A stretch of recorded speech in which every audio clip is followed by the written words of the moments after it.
Olá, seja muito bem-vindo para mais um vídeo e dessa vez conversa também com jornalistas que têm experiência, que atuam com jornalismo de soluções. E eu vou emendar logo com uma pergunta após te apresentar, Priscila, mas eu vou ler um perfil resumido de quem é a Priscila na área profissional. Então, a Priscila, ela atualmente é jornalista do Observatório do Clima, ela atua em iniciativas como a Agência Aos Fatos, que é bastante conhecida, também é cofundadora da Mural, a agência de jornalismo das periferias, que é uma referência também no país. É autora da HQ Minas da Várzea e coautora do livro Unbiased The News, Why Diversity Matters for Journalism. Também já ministrou oficinas sobre jornalismo e soluções, a convite da Fundação Gabo, quem já falou bastante, da Solution Journalism Network e também da Fundação Reuters, que foi onde eu conheci a Priscila. E aí, Priscila, te recebendo, agradecendo o teu tempo, teu espaço para conversar com quem está querendo conhecer jornalismo e soluções. Se tu pudesse definir, mas sem aquela preocupação acadêmica, o que a Priscila entende como jornalismo de soluções? Bom, dizem que jornalismo de soluções é a cobertura rigorosa das soluções para um problema. Eu prefiro dizer que jornalismo de soluções é quando a gente coloca a solução como fio condutor de uma reportagem, seja ela escrita de áudio ou de vídeo, não importa o formato, mas nela a solução é o fio condutor da narrativa, sem ocultar os problemas. Na verdade, ela parte da implementação, mas mostra os pontos fracos, os pontos fortes dessa solução. E a gente estava vendo bastante alguns cuidados, é legal te ouvir também, de alguns cuidados que a gente tem que ter para não confundir, né? Então, muita gente está fazendo curso, então matéria positiva, isso aí eu já faço, é matéria mais fofinha, que a gente diz. Alguns cuidados, né? Para ter essa apuração mais rigorosa, para a gente não cair no que não é necessariamente jornalismo de soluções. Então, é bem isso. Na verdade, jornalismo de soluções não tem nada a ver com história fofinha ou só história positiva. Na verdade, para não cair no erro, é sempre importante, quando eu estiver montando a pauta, olhar o que aquela solução ela tem de evidência, o quanto ela funciona e o quanto não funciona. A ideia não é trazer heróis ou heroínas, o foco ali é a ação, e também o problema ele vai aparecer, ele não é ocultado, mas não parte, a história não parte dele. Então, por isso que a solução, o jornalismo de soluções também não é aquele... Você escreve lá toda a problemática e no fim você coloca, tem isso, tem aquilo como solução. Não, na verdade, a solução que é o fio condutor. Então, é bem importante na hora de pensar na pauta avaliar o que funciona, o que não funciona, quais são os pontos fracos, quais são os pontos fortes, onde poderia ser replicado essa solução, quanto ela tem de força, qual é a parte Não seja gerencial. uma intenção, né? Isso, não pode Gostaria de ser uma fazer. intenção. Uhum. Ela tem que ter evidências, acho que isso é o principal. É óbvio que tem muita coisa acontecendo que não tem todas as evidências, mas precisa ter alguma. Então, você precisa avaliar se tem dados qualitativos ou quantitativos. Não precisa ter os dois, mas precisa ter alguma coisa que mostre que essa sua ideia tem credibilidade. Uhum. E justamente você tem em diversas editorias a possibilidade de trabalhar. Mas eu queria te ouvir um pouquinho, também como cofundadora, né, da agência a Mural, e a gente tem percebido um movimento muito forte mais recentemente, de fortalecimento e, enfim, de mais visibilidade mesmo de um jornalismo independente a partir das periferias, né? Porque o jornalismo tradicional ele vai para as periferias só com matemática. E aí, quando você traz outras histórias, você muda e acho que é uma necessidade que os grandes veículos, inclusive, têm que começar a ter mais atenção com isso. Então, queria te ouvir, mas citando já um exemplo, a gente conversou também com a Dora Santos, que é uma jornalista de Portugal, e ela ajudou a liderar um projeto que chama Narrativas, na Mensagem de Lisboa, em que mostra histórias das periferias de Lisboa com soluções. Pela tua experiência também com a agência Mural, né? Acho que tem muita gente ouvindo a gente que trabalha com jornalismo independente, interior. em outros territórios, em periferias. Então, como que você vê o jornalismo de soluções aplicado para também essas narrativas, né, para esses veículos? Eu acho que o jornalismo de soluções, nesses veículos, nas pautas locais, nas periferias, é um terreno mais fértil do que você pensar em coisas globais. Uhum. Então, acho que é no território, nas periferias, que a gente tem a possibilidade de encontrar muitas pautas, porque a ideia não é pensar só em pautas de coisas, soluções grandiosas, porque na verdade tem um monte de coisa pequenininha acontecendo que é importante mostrar. Por exemplo, pensando em mídia independente, tem uma reportagem recente do ECO, que tem foco na cobertura socioambiental, que fala sobre hortas urbanas em São Paulo. Então, eles visitaram 3 hortas, acho que 2 são em bairros periféricos, e ali mostra várias questões sobre a importância dessas hortas para desde a alimentação saudável, a ocupação de um terreno abandonado.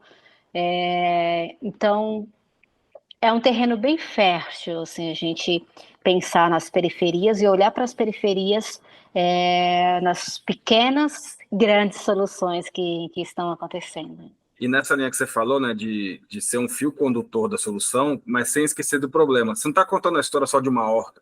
Você está falando de soberania alimentar, de geração de renda, de cuidado com o meio ambiente. Ou seja, você está tratando de um problema maior e contando ele a partir de um outro caminho, né? Exato, ali você mostra, por exemplo, que tinha um terreno baldio, que tinha um lugar abandonado que foi revitalizado. Aí você ainda pode ter ligação com especulação imobiliária, então você ainda tem outras vertentes, né? Exatamente. E aí, puxando também isso, pela tua experiência, você também trabalha como repórter freelancer também, né? E, Uhum, sim. e como é vender uma pauta sendo freelancer de jornalismo de soluções? Como é que convencer um editor que aquela história é boa, que você não está fazendo advocacy, você não está defendendo uma empresa ou uma associação? Como é que você vende uma pauta de jornalismo de soluções sendo freelancer? Acho que é bem importante quando você construir a pauta, o pitch para vender, você mostrar uma diversidade de vozes, mostrar o que sustenta a sua pauta. De novo, a história das evidências. Se eu vou vender uma pauta sobre, um exemplo, as hortas.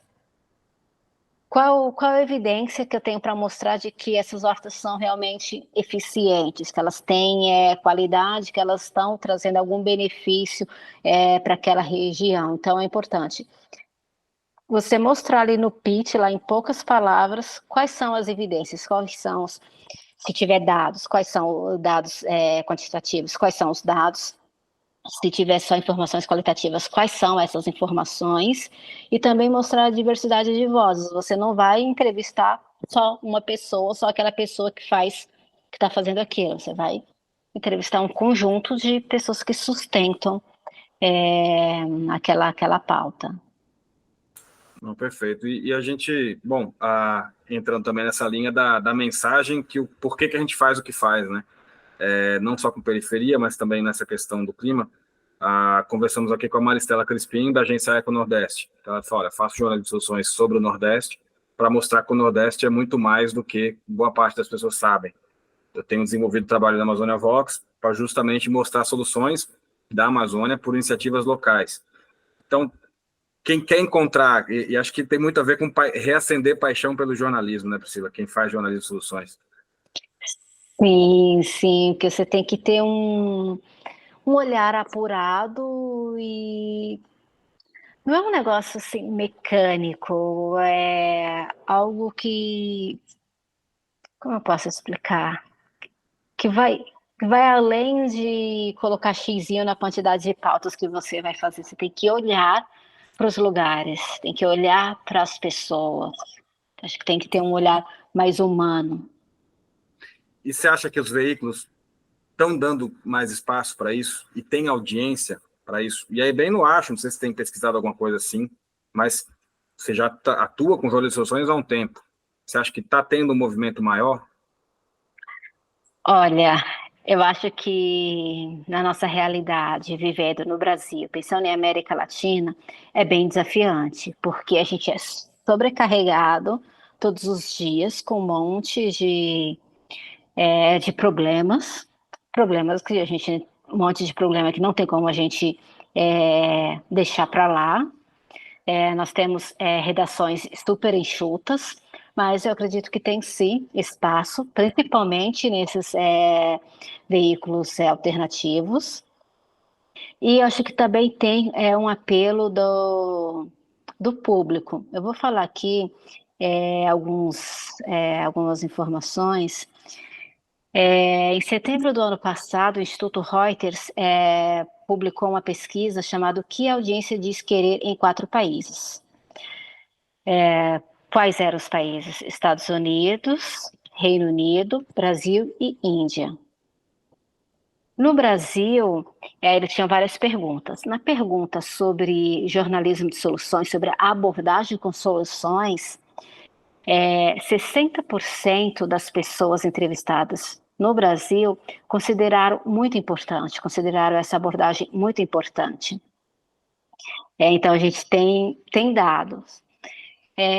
Quando eles fizeram o recorte entre pessoas menos interessadas em notícias e com pessoas mais interessadas em notícias, a gente tem 55% das pessoas menos interessadas em notícias tem interesse nessa abordagem, e 67% do público que gosta, que tem interesse em notícia, também tem interesse nessa abordagem.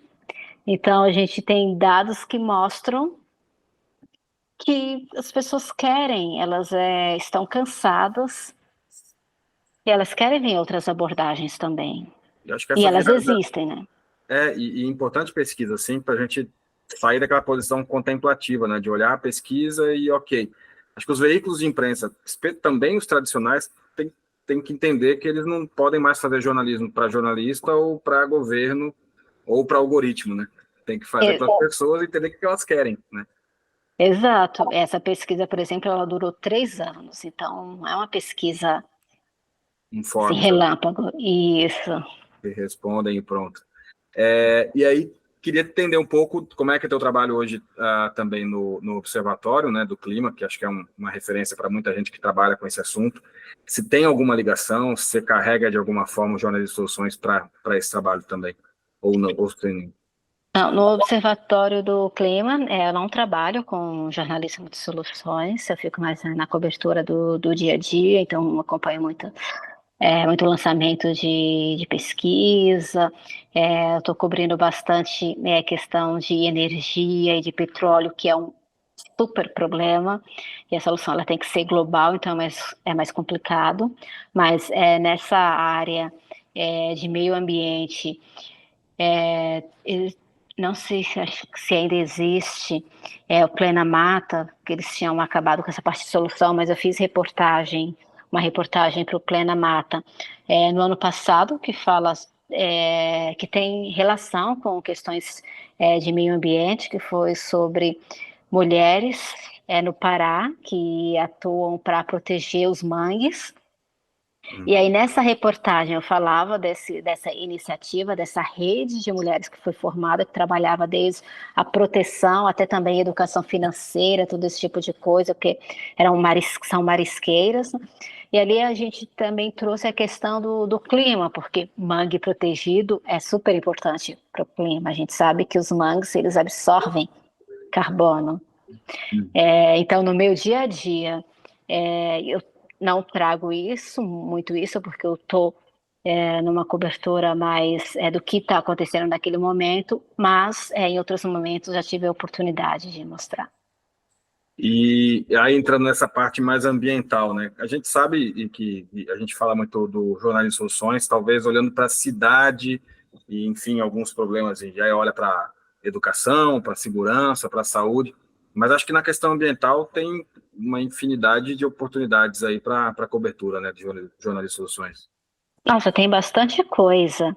Eu recomendo para quem é dessa área ambiental e está meio confuso, Dá uma olhada no site da Mongabay Brasil, porque eles têm uma linha forte de jornalismo de soluções, e tem bastante reportagem local que mostra.